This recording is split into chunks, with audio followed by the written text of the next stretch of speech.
ఎలా ఉందన్న ఇవాళ రాష్ట్రంలో రైతుల పరిస్థితి? కాంగ్రెస్ ప్రభుత్వం వచ్చిన తర్వాత గతంతో పోలిస్తే నీళ్లు కావచ్చు, కరెంటు కావచ్చు, ఇవన్నీ మనం చూస్తూ ఉంటే ఎట్లా ఉంది?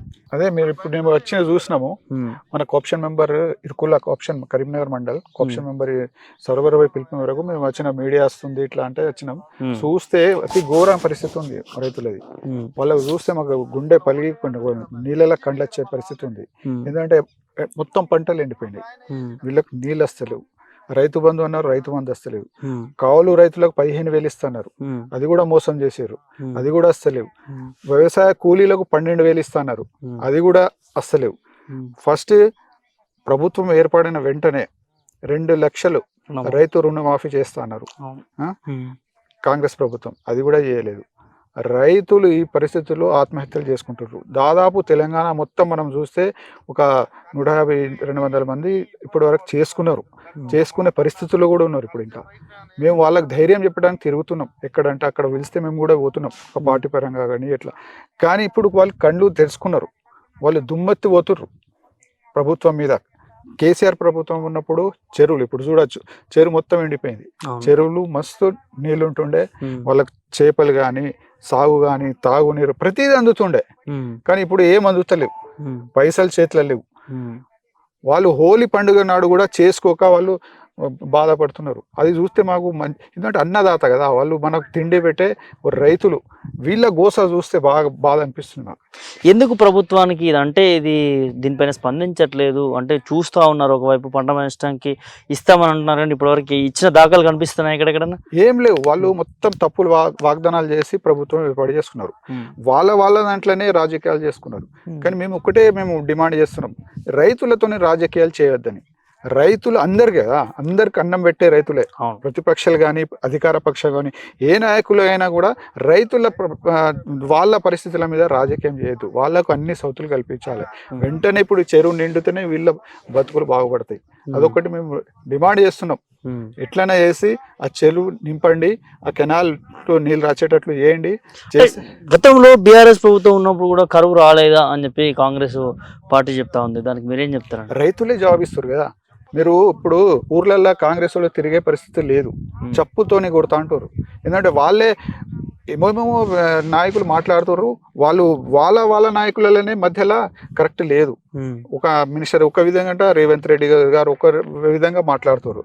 వాస్తవాలు మీరు ఊర్లో వస్తే కొట్టేటట్లున్నారు రైతులు. ఎందుకు రైతు బంధు అడిగితే చెప్తాం అది బాగా కరెక్ట్. అంటే మరి ఇదేమన్నా ఈ రైతాంగం మొత్తం కూడా అంటే ఇప్పుడు గతంలో మొన్న రీసెంట్గా అసెంబ్లీ ఎన్నికల్లో ఏరుకోరి తెచ్చుకునేది ప్రభుత్వాన్ని, మరి ఇప్పుడు నెగిటివ్ వస్తుందని మనకి టాక్ కూడా వినిపిస్తా ఉంది. పార్లమెంట్ ఎన్నికలు ఏమైనా ఎఫెక్ట్ కలిగే అవకాశం ఉంటుందంట?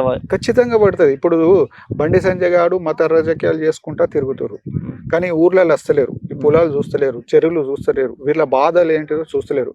వాళ్ళు ప్రొద్దున లేతేనే హిందూ ముస్లిం మత రాజకీయాలు తప్పితే వేరేది ఏం లేదు.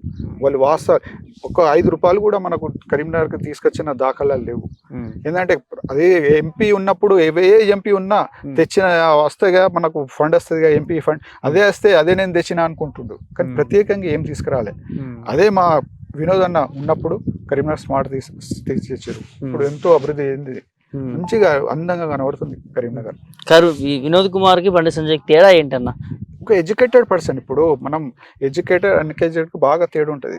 మా వినోద్ కుమార్ గారు ఒక అడ్వకేట్, ఒక గొప్ప మేధావి.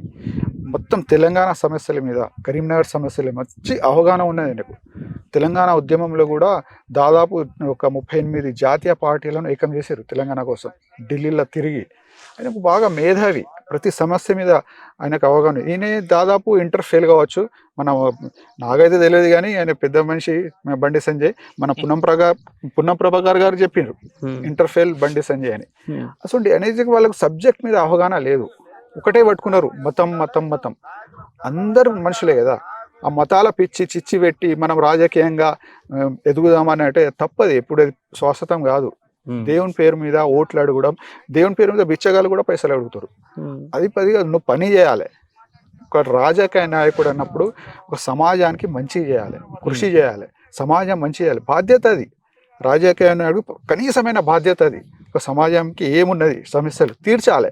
అది కాకుండా వట్టి మత రాజకీయాలు చేసి నేను లాభపట్టే ఆలోచన ఉంటుంది అనేది. మొత్తానికి ఎట్లా చూస్తారు మరి ఈ పార్లమెంట్ ఎన్నికల్లో ఖచ్చితంగా వినోద్ కుమార్ కావాలని ప్రజలు కోరుకుంటారు.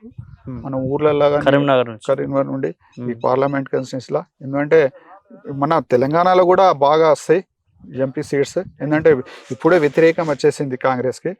మళ్ళీ క్యాండిడేట్లు ఎక్కడ ఉన్నారు, సగం మంది ఇప్పుడు పెట్టుకున్నారు. ఇప్పుడు వరకు కరీంనగర్ కి డిక్లేర్ చేయలే, కాంగ్రెస్ క్యాండిడేట్ కూడా ఇంతవరకు కరీంనగర్ డిక్లేర్ చేయలే. తికమక పడతారు, మళ్ళీ వాళ్ళని అత్తారా బీఆర్ఎస్ లకి వెళ్ళి వాళ్ళకి టికెట్ ఇద్దామా చూస్తారు. ఎక్కడ వాళ్ళకు ఉన్నట్టు కాంగ్రెస్ ఈసారి రాష్ట్రం మొత్తంలో 3వ స్థానంలో ఉంటది.